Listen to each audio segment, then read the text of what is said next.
अस्सलाम वालेकुम नाज़रीन, तव्हां ॾिसी रहिया आहियो पारस न्यूज़। शामिल कयूं था मीरपुर बठोरो मां GM सुमरो जी रिपोर्ट। मीरपुर बठोरो में लेडी हेल्थ वर्कर्स जो निजी बैंक इंतजामिया खिलाफ एहतजाज किया वियो। उन्हीं सिलसिले में मीरपुर बठोरो जे लेडी हेल्थ वर्कर्स रज़िया सुहो, खैरुलनिसा शोराई ऐं ॿियनि सिविल अस्पताल मीरपुर बठोरो में सिजावल जी निजी बैंक मुस्लिम कमर्शियल बैंक इंतजामिया जी अडंगे रवैये खिलाफ एहतजाज कंदे ॼाणायो आहे त निजी बैंक जो अमलो लेडी हेल्थ वर्कर सां बदतमीज़ी सां पेश अचे थो।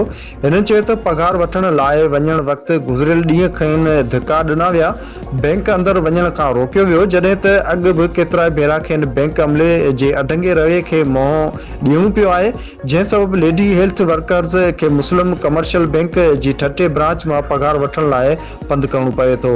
हिननि चयो सिजावल बैंक अमले जे रवैये सबबु खेनि मीरपुर बठोरो खां ठटो 60 किलोमीटर बसुनि ऐं लोकल ट्रांसपोर्ट में तंग थी पहुचणो पए थो। हिननि आला इख्तियारियुनि खां मुतालबो कयो त निजी बैंक जे अडंगे रवैये जे नोटिस वठी अमले खिलाफ़ कार्रवाई कई वञे।